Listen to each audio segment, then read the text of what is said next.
Unified 911, anong matutulong namin sa'yo? Anya ti maitulong mi ken ka po. Anong may tatabang ko sa Unsay imo? akong ikatabang nimo? Ngini makadabang namisal ka no? Sa anumang wika o dialekto, may tulong na darating sa iyo.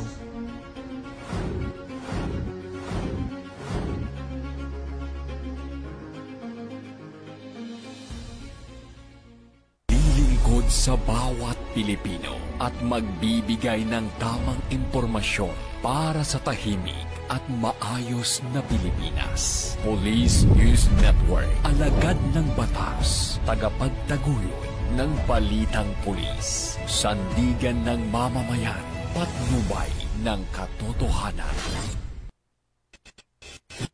Kampo Krame, maghahatid ng pinakahuling kaganapan at nagbabagang balita. Ito ang PNN Police News Network. At ngayon, ang inyong mga tagapagbalita. Magandang araw, Bagong Pilipinas. Ako ang inyong alagad ng batas, tagataguyod ng Balitang Pulis. Ako po si Patrolwoman Sari Bernales. Ngayong araw ng Martes, makakasama natin si Apprentice Seaman Navy, John Paul Aguilar mula sa Philippine Navy. Magandang umaga po, sir. Magandang umaga sa ating lahat, sa ating mga tagapanood online. Binabati ko po kayo ng maulan na umaga sa ating lahat. Binabati ko rin po ang Civil Military Operations Group ng Philippine Navy, ang Civil Military Operations School.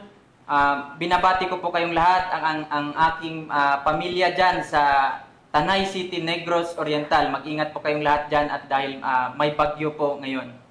Huwag po din natin kalimutan i-like, i-follow at i-subscribe ang page ng Philippine National Police, Police Community Affairs and Development Group, PKG, Tagapag-Ugnay at Police News Network. Kami po ay maghatid sa inyo ng tamang balita, kwento ng pulis at serbisyo para sa mamamayan.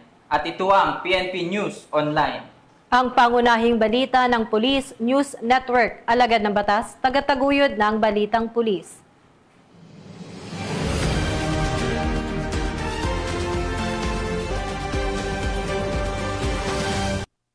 Narito ang mga balitang dapat niyong abangan. 1.6 milyon na halaga ng fully grown marijuana plants sinira at sinunog ng mga otoridad sa probinsya ng Kalinga at Benguet.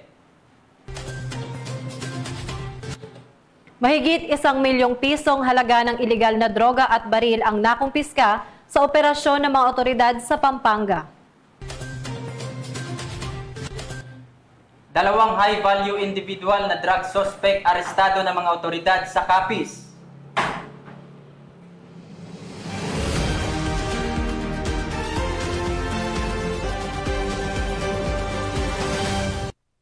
Narito ang mga balitang hatid ng ating PNN correspondents mula sa iba't ibang panig ng bansa.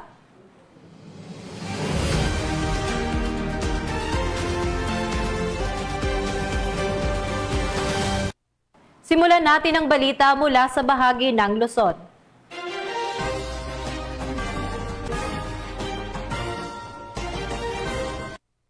Sa pagpapaigting kontra kriminalidad at ilegal na droga ng pambansang pulisya, arestado ang isang lalaki matapos ang matagumpay na buy-bust operation sa Arayat, Pampanga. Aabot sa mahigit 1 milyong piso na halaga ng ilegal na droga at baril ang nasabat sa naturang operasyon. Suspect, arestado, Patrolwoman Jile Peña, ibalita mo.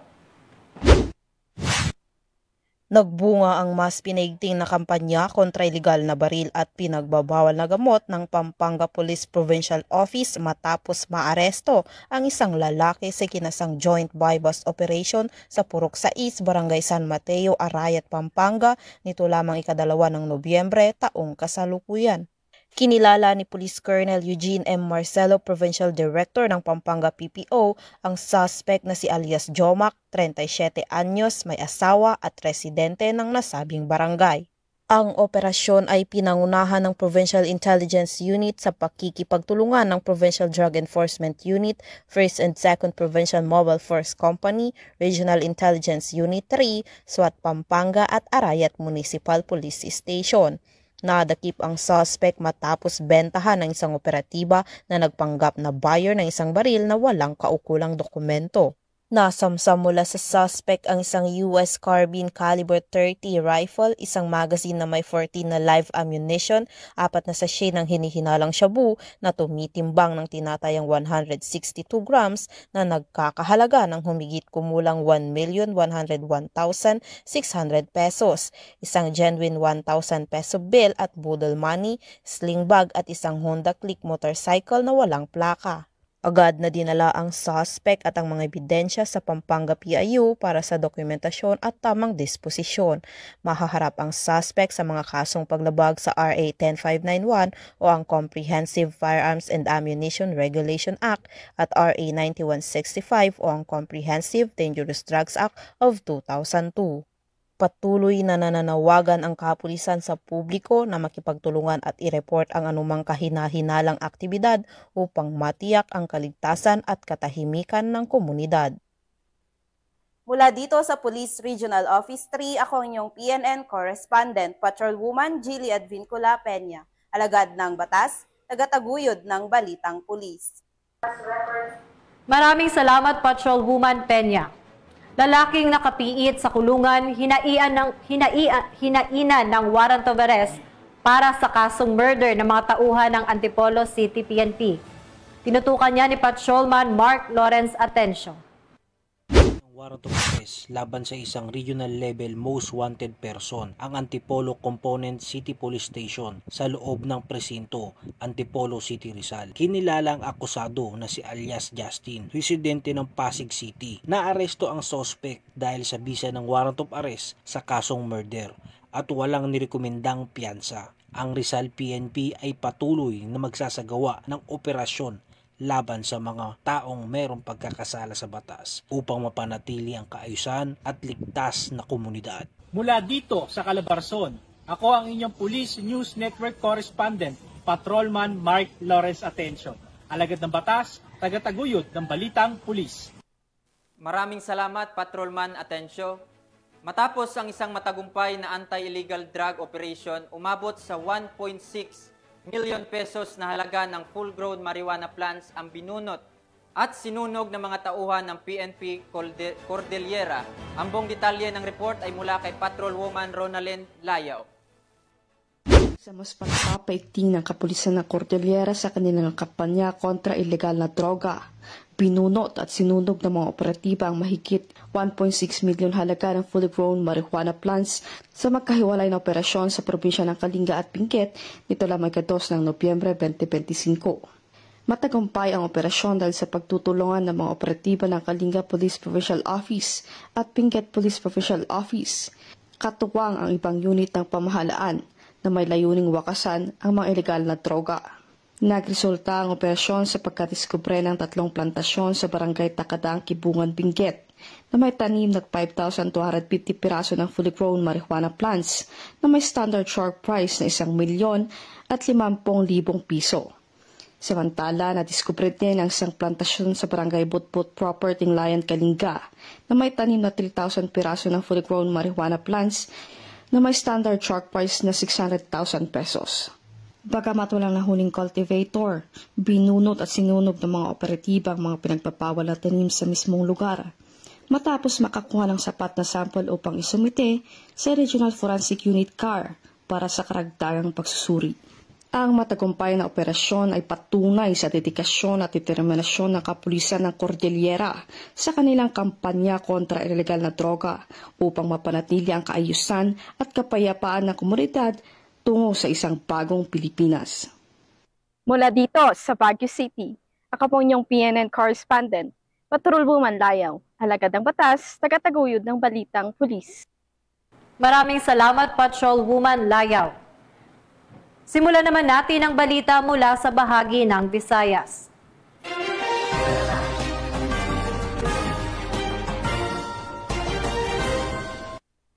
Sa kulungan ng bagsak ngayon ang 2 high-value individual target matapos ang buy-bust operation ng mga otoridad sa Capiz. Bunga ito ng walang humpay na operasyon ng Philippine National Police kontra illegal na droga upang masiguro ang kaligtasan ng bawat mamamayan. Patrolwoman Charmaine Balunsat sa report. Dalawang high-value individual na kabilang sa PNP PIDEA Regional Priority Target List ang naaresto sa isinagawang bypass operation sa Barangay San Jose, Rojas City noong ika-31 ng Oktubre taong kasalukuyan. Ang operasyon ay isinagawa ng pinagsanib na puwersa ng Rojas City Police Station Special Drug Enforcement Team, katuwang ang PIDEA 6 Capiz, Capiz Police Provincial Drug Enforcement Unit, Regional Intelligence Unit 6 at IMIG Visayas Field Unit Team 6. Kinilala ang mga sospek na sina alias Ian, 34 na taong gulang, lalaki, binata, isang construction worker, at alias Karen, 33 taong gulang, babae, walang trabaho. Ang mga arestado ay parehong residente ng sabing syudad. Na-recover sa operasyon ang 26 na piraso ng heat-sealed transparent plastic sachet na naglalaman ng hinihinalang shabu, bypass money at iba pang mga non-drug items. Nasamsam sa nabanggit na operasyon ang humigit kumulang 40 gramo ng hinihinalang shabu na may standard drug price na nagkakahalaga ng tinatayang 272,000 pesos. Ang mga naarestong sospek ay kasalukuyang nasa kustudiya na ng Rojas City Police Station para sa wastong dokumentasyon at maharap sa kasong paglabag sa Republic Act 9165 o ang Comprehensive Dangerous Drugs Act of 2002. Patuloy ang pinaigting na kampanya ng mga kapulisan laban sa iligal na droga upang mapanatili ang kapayapaan at kaayusan para sa kaligtasan ng bawat mamamayan. Mula dito sa Western Visayas, ako ang inyong Police News Network Correspondent, Patrolwoman Charmaine Balunsat, alagad ng batas, tagataguyod ng Balitang Pulis. Maraming salamat, Patrolwoman Balunsat. Bilang paghahanda para kay Bagyong Tino, nakahanda at nakaalerto na ang buong puwersa ng Cebu City Police Office upang agad makapagsagawa ng relief at rescue operation kung magkakaroon man ng sakuna. Tinutukan niya ni Patrolwoman Flora May Azares. Paghahanda sa posibleng epekto ng Tropical Depression Tino, ang Cebu City Police Office, sa pamumuno ni Acting City Director Police Colonel Enrico E. Figueroa, ay nagsagawa ng inspeksyon ng Search and Rescue SAR na kagamitan at activation ng CCPO SAR Team nitong umaga ng Nobyembre 3 ng taong kasalukuyan.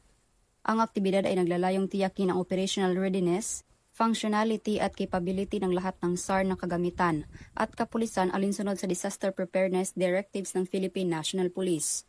Ang aktibong panukalang ito ay bahagi ng pagpapanatili ng mataas na antas ng kahandaan sa pagtugon sa sakuna, lalo na sa harap na potential na emergency na nauugnay sa panahon. Samantala, ang SAR team ay inaayos at inilalagay na sa standby para sa agarang deployment kung sakaling magkaroon ng rescue, relief o evacuation operation sa mismong syudad. Itinatampok na inisyatiba ang dedikasyon ng CCPO sa mabilis at epektibong pagtugon sa emergency, na tinitiyak na ang mga buhay at ari-arian ay pinangangalagaan laban sa potensyal na banta ng dulot ng mga natural na kalamidad. Mahigpit na pinapayuhan ng Cebu City Police Office ang publiko, lalo na ang mga naninirahan sa baha at landslide-prone area, na manatiling mapagbantay, makinig sa mga opisyal na payo, at makipagtulungan sa mga otoridad kung sakaling kailangan ng paglikas o iba pang hakbang sa kaligtasan. Public safety is our top priority. We urge everyone to stay informed, prepare necessary supplies, and follow the guidelines of local authorities. Through collective vigilance and cooperation, we can ensure the safety and resilience of our community, ayon kay Police Colonel Figueroa. Mula dito sa Central Visayas, ako ay inyong Police News Network Correspondent, Patrolwoman Flora May Azares, alagad ng batas, tagataguyod ng Balitang Pulis. Maraming salamat, Patrolwoman Azares.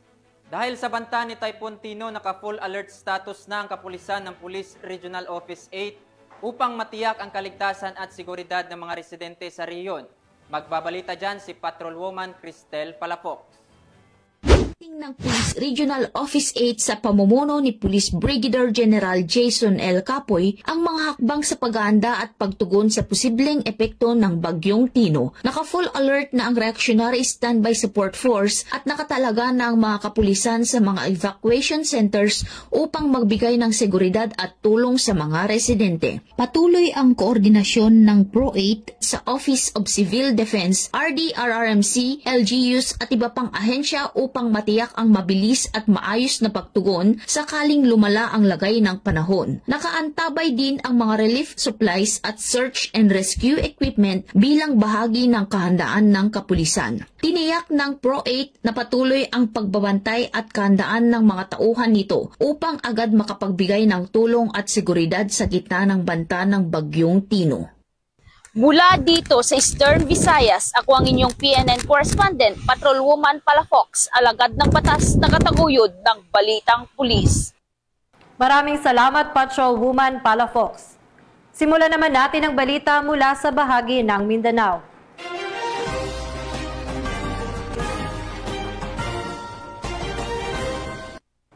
Bilang tugon sa banta ng Bagyong Tino, nakaalerto at nakahanda na ang mga kagamitan ng Butuan City PNP para sa mabilis na pagresponde sa maapektuhang pamilya sa naturang bagyo. Kasabay nito, patuloy na nakikipag-ugnayan ang Butuan PNP sa lokal na pamahalaan para sa posibleng evacuation at rescue operation sa mga lugar na natatamaan ng bagyo. Ibabalita yan ni Patrolwoman Karen Malili.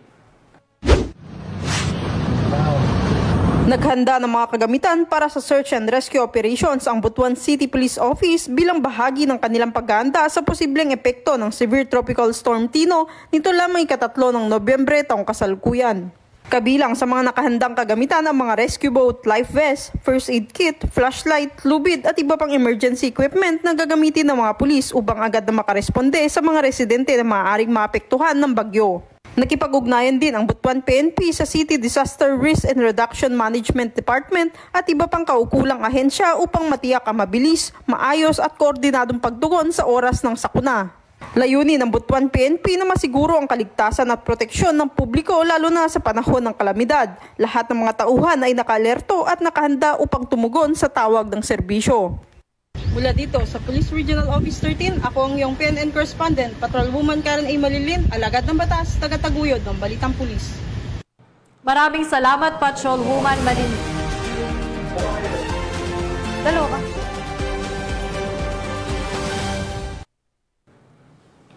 Maraming salamat, Patrolwoman Malilin. At yan ang mga balitang nakalap ng ating PNN correspondents mula Luzon, Visayas at Mindanao. At mga ka-PNN, 51 days na lang, Pasko na.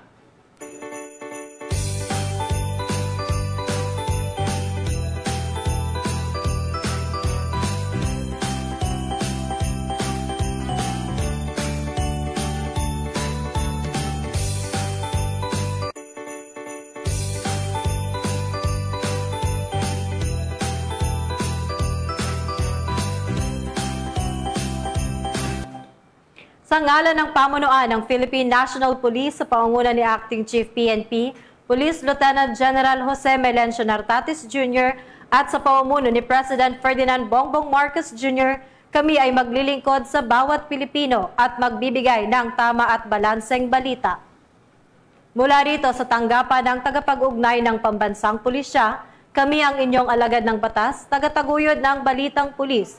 Ako po si Patrolwoman Sari Bernales. At ako naman po, si Apprentice Seaman Journalist John Paul D. Aguilar mula sa Philippine Navy ay maghahatid ng tamang balita, kwento ng pulis at serbisyo para sa mamamayan. At ito ang PNP News Online. At ito ang bagong PNP para sa bagong Pilipinas. Serbisyong mabilis, tapat at nararamdaman.